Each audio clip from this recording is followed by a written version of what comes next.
precision management doesn't only apply to dairy management, it's at the core of financial management at McCarty Family Farms. We caught up with David McCarty at World Dairy Expo to learn how his family business has transformed from the days of running numbers on a yellow notepad to complex KPIs that give a true picture of both cow performance and profitability, and how these tools, combined with consistent genetic advancements in the herd, are leading to longer living, more profitable, and more resilient cows at McCarty Family Farms. All that and more today on the Uplevel Dairy Podcast.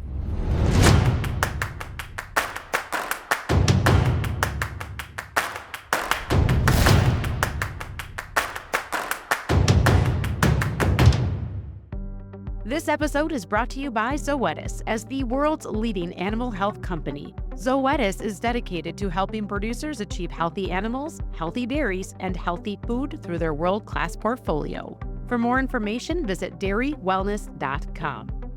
So David, I get to finally sit down with you. Been to the McCarty Family Farms dairies and met with your brothers, even your dad. Yeah. And we've captured some pretty incredible conversations that have touched different sides of the business, from genetics and cattle to barn and technology, and really the bigger vision of the future. And most recently, a conversation in the preparation for the award that you and your family recently received here at World Dairy Expo, and that was Dairy Producers of the Year. So congratulations to you and your family on that prestigious honor. Well, thank you very much. Appreciate that. And you know, David, for folks that aren't familiar with the story of McCarty Family Farms, it's really one that is unique and also very inspiring. And you know, starting with Tysell Barn in Pennsylvania 25 years ago, leaving that Century Farm to move to Kansas, and from there building out a dream, building out a business, and building out a future for the four of you brothers to continue to move forward. And within that, multi-site dairy in Ohio. But I want to start out this conversation by getting to know you and your story. I moved to Kansas before the rest of my family moved to Kansas. That was in 1998. In one of our trips out, when we were trying to decide where to relocate in Kansas, we stopped and visited Kansas State University. I fell in love with the university, so I made the decision at that point I was going to go to school at K-State regardless. Met a lot of influential faculty members that helped us design and build dairies, cash flows, etc. So they were pretty instrumental in our growth. Still are to this day. We still work with those guys.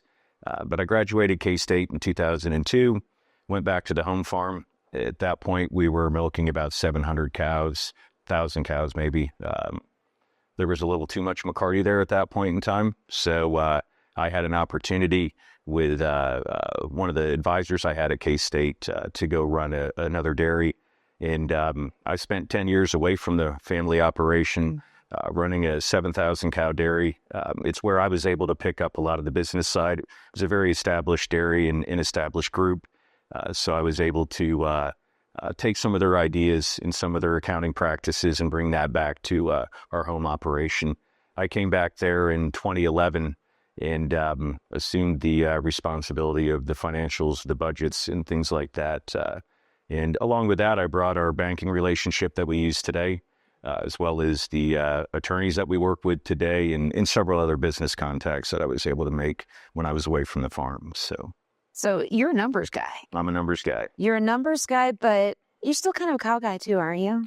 I'd much rather be with the cows than the numbers, but I think I drew the short straw on that. And I'm the numbers guy, and usually the guy that my brothers don't want to deal with every day. But I would add to that, from what you shared too, that key partnerships are something you brought to the table. You mentioned working with bankers and attorneys. And so you had that experience, as you said, when you were managing a different dairy. And when you came back with that arsenal, now, not just the cow sense, not just the numbers sense, but then also this understanding of what does it take to really professionalize this business and move it forward.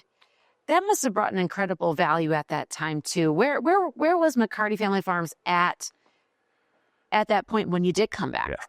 We were yellow notepad people at that point, right? And that's how we paid our bills. That's how we knew if we made any money or not. You know, working in the past off of a yellow notepad. So we had a huge transition to QuickBooks, to an accounting team, to an HR team, in the midst of growing the business. So it was challenging, very much so. But Dan and our relationship has helped to develop that. We've become much better business people in that regard. Those relationships obviously helped establish a foundation of how we needed to manage the numbers and manage the books. But it was quite a transition. That was my mom's role when we got back. So to shift from the yellow notepad, to a much more higher level accounting system, there was lots of challenges with new people as well. So it was some challenging times, but it's where we needed to take the business, and we knew that. It's really made us much better business-wise than we were before. And what did you learn about expectations of a good lending partner? Because I would imagine, too, around that time you came back, you guys were gearing up to do some pretty big things and really move the family business forward. We were challenged by our lender at that point in time to become a price maker, not a price taker. And I think you've heard us bring that up before. And as we approached that and tried to develop the relationship with Dan and other people, we finally found that relationship with Dan, and we were able to take that back and challenge our lender at that point and said, hey, we found that situation, become a price maker, not a price taker, and we're going to need to borrow some money to do that. What I'm picking up here, though, David, is that one of the most influential movements and partnerships that McCarty Family Farms had was this relationship that started with Danone. And you're pretty pivotal in making that happen, weren't you? Yeah, it's been, we were dairy farmers at that point in time, and we had to shift to being much more business minded at that, with that relationship.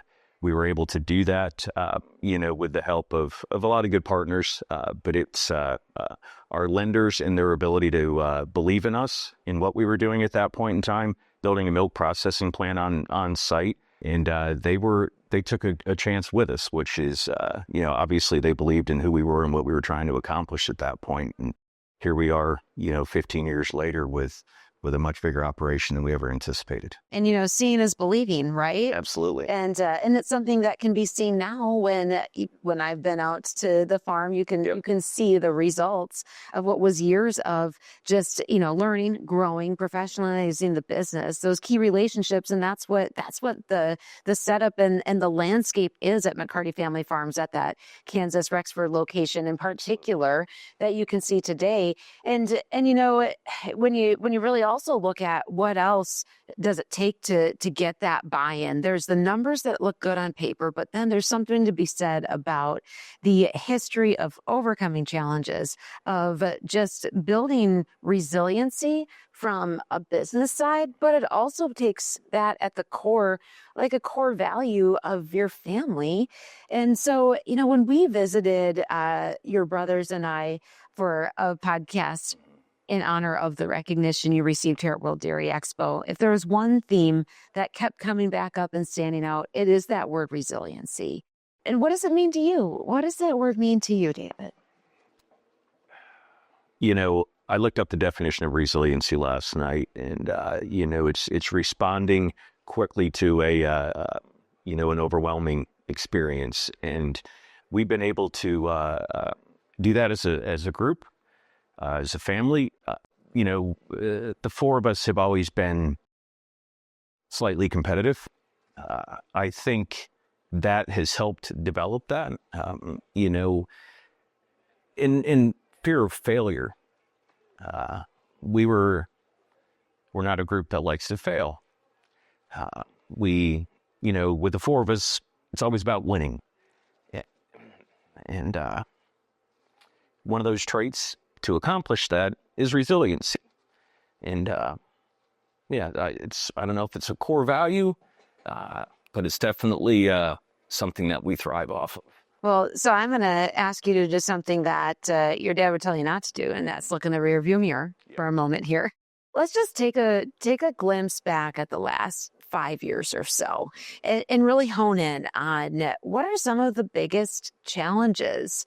What are some of the biggest things that you feel you have faced that built some additional resiliency in McCarty Family Farms as a business, as a brand, as a family? Well, as we all know, the last 5 years have been pretty challenging. COVID would be the biggest headline in that. And,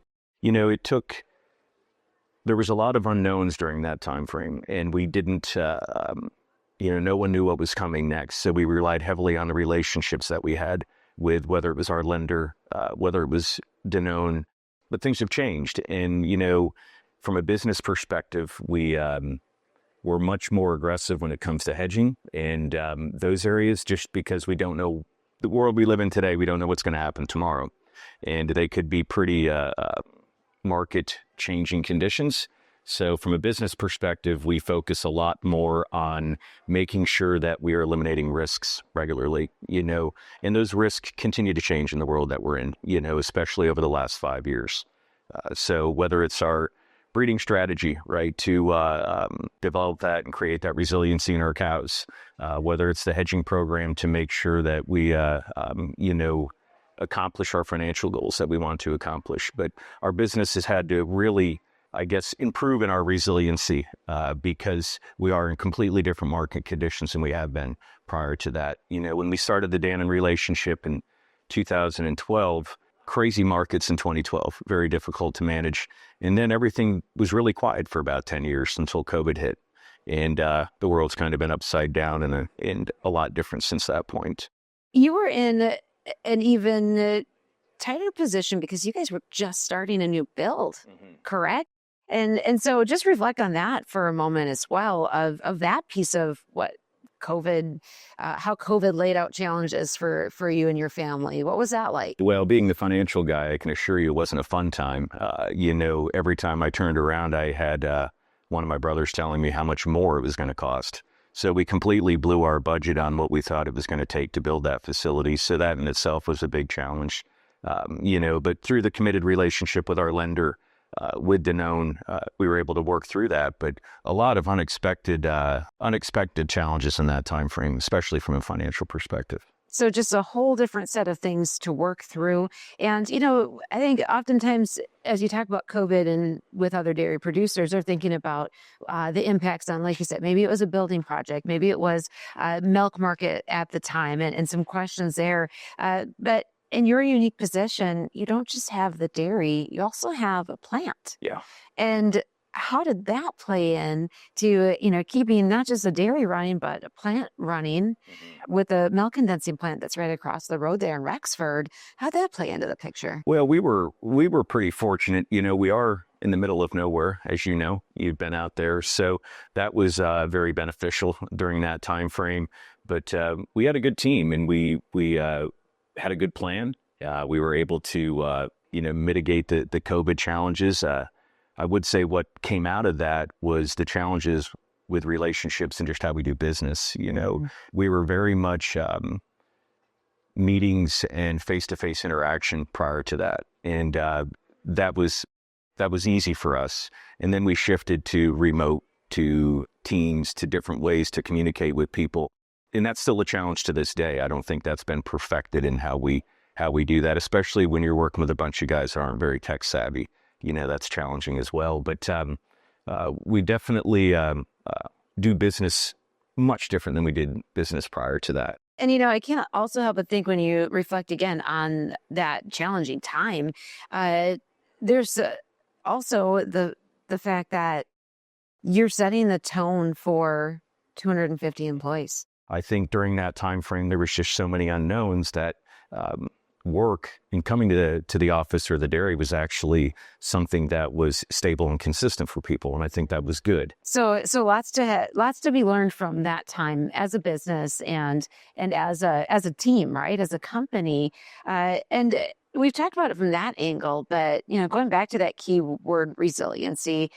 It's something that you're not just building into the culture. It's something you're breeding into the herd. Absolutely. And so, so when you really look ahead at McCarty Family Farms and the expectations that you have for the business and the expectations that your key partnerships have for the cows and the way that they will produce milk in a sustainable way that's also profitable for you.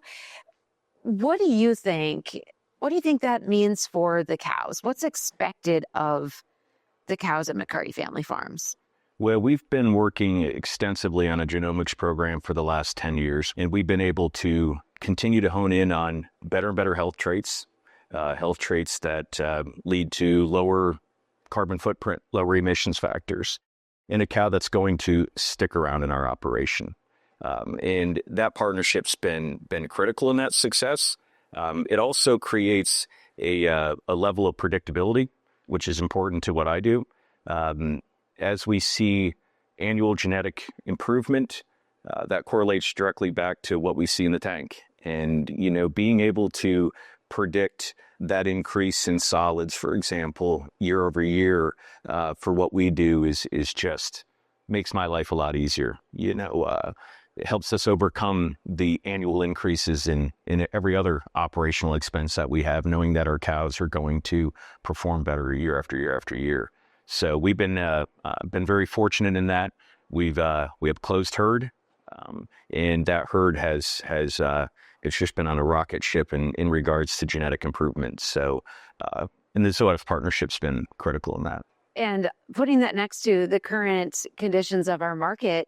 So you said you're a closed herd. You don't have to buy cattle anymore, right? But you did before. For one, I think there's a couple points here. What does it mean from a genetic standpoint to have a closed herd? Mm-hmm. But then also from a financial standpoint. I've made this comment before. We used to dairy with a hatchet, and now we dairy with a scalpel. And I think that is there's a lot to that, whether it's from the resiliency of the cattle, but we've been able to just improve so much that we've become so predictable. Our cull rate's low. Our reproductive success is off the charts. And knowing all those metrics, those numbers, it has almost become a widget maker in what we do. I know exactly what those cows are going to do next year. We've just been able to really create a predictive model in that regard. And it goes back to what you shared before, the price maker versus price taker, controlling one more controllable. And now that's something that you feel like you can make those models off of. And being able to really kind of control that part of the business. Yeah, absolutely. When we moved into the Danone relationship, the biggest benefit that we've been able to gain out of that was removing the market up and downs, right? And not just from a price perspective, but from a mentality. When markets are down, typically dairymen make bad decisions. They cut things that or the long-term goal or the long-term success of the group for a short-term win. I understand that. In this model, we've been able to put a plan in place, act on that over several years with a closed herd, with our genetics program. It's become very predictable year after year. And like I said, taking out those ups and downs in the market allows you to just really focus on what your goals are long term, and that's led to a tremendous amount of success, tremendous amount of improved performance with the cows, whether it's a cull rate that's dropped tremendously over the last couple of years, whether it's our reproductive success, the list just goes on and on. Yeah. And you touched a little bit on some of the key traits that you're looking at, the longevity, the health traits. But, in your world, especially of being a direct communication to Danone and their value on sustainability as a bigger picture, can you just tie that a little bit together too, as far as the traits that are really building out the genetics of the cattle and how that is valued as part of the future of the partnership with Danone? Absolutely. Sustainability is a huge part of our business. Through the genomics program, being able to incorporate better and better health traits, reducing emissions through those better health traits, reducing feed intake, honing in on the right cow that creates the right product for our end user, as well as is good for the environment. We have that ability now. In general, in the marketplace, it's become a lot more prevalent, of course. Super important. We're all in on that. And, whether it's through how we handle our waste streams or our genetics program, they're all with the same vein of improving our sustainability. And again, it goes back to the other keyword we've been honing in on today, resiliency. Absolutely. And in building up the herd, the financial statements and positioning to be able to continue to grow. And as you think about that, you can't help but remember that 25 years ago, that's when it all started in Kansas for you and your family. Yep. That was leaving Pennsylvania behind and over time building out a business that would offer something that you and your three brothers wanted to come back to, and you all did. That was something that your parents were able to have the foresight for. You were involved in building out those opportunities. Well, now there's another generation of McCartys coming in, isn't there? Absolutely. Yep. Yeah, and a couple of them are yours. Yeah. Yeah.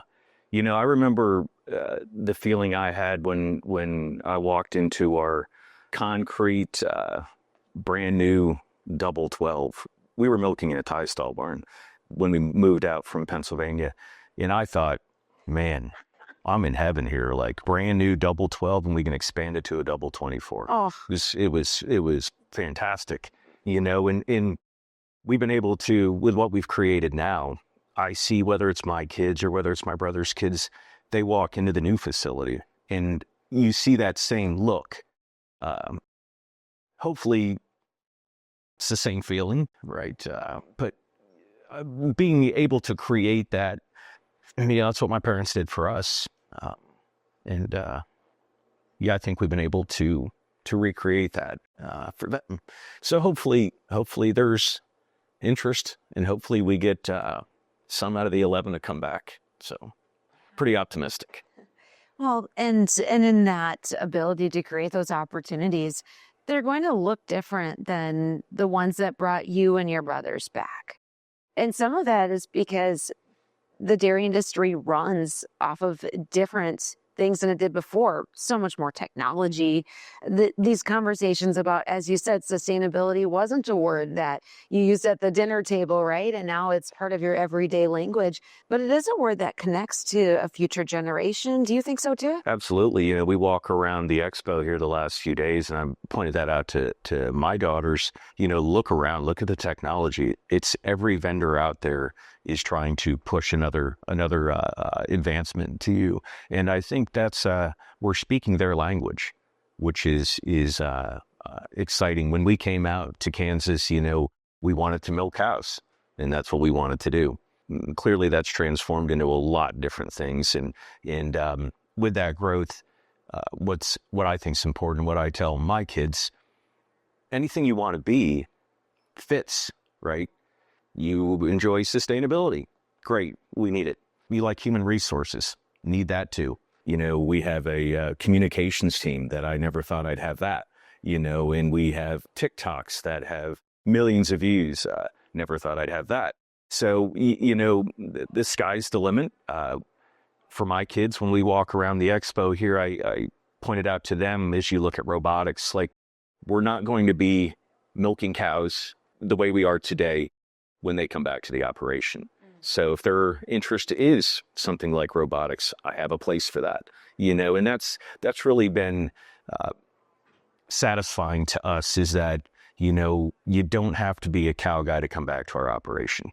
We have such a wide variety of things for them to take on and still be an owner of the company, which is exciting because they're going to have a ton of opportunities. Yeah, so opportunities galore, and it goes back to what you said earlier today in our conversation, David, about that view that your dad always said, look through the windshield and not in the rear view mirror. And again, as you look through that windshield, we just touched on the opportunities you see for youth, for your own daughters in particular. And I'm going to come back again to that word resiliency. So what do you see when you look ahead for what resiliency means to you in your role at McCarty Family Farms? Well, we've been, over the last 25 years, been able to create a very resilient operation, right? Whether it is through our genetics program, financially, sustainability, all of those different platforms. That is a much bigger opportunity than we had when we came out here. I didn't really realize that then, but they have a platform to be able to do anything they want to do. We have milk processing. Maybe it's finished goods down the road, right? There's just a tremendous amount of things that they can take on. And we have the ability, we have the team members that are already in place to accomplish those things. So exciting times. I hope they realize that. Yeah. So. Aw. Well, David, it's been a pleasure to get to sit down with you here at World Dairy Expo and have a conversation about your story, what got you where you're at, and also that vision for the future, not just for you and McCarty Family Farms, but also for your next generation as well.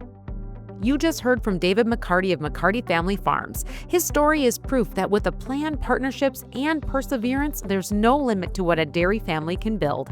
Thanks for listening to the Uplevel Dairy Podcast. Don't forget to follow, rate, and share. As always, keep on growing, keep on learning, and up-leveling your dairy. This episode is brought to you by Zoetis, as the world's leading animal health company. Zoetis is dedicated to helping producers achieve healthy animals, healthy dairies, and healthy food through their world-class portfolio. For more information, visit dairywellness.com.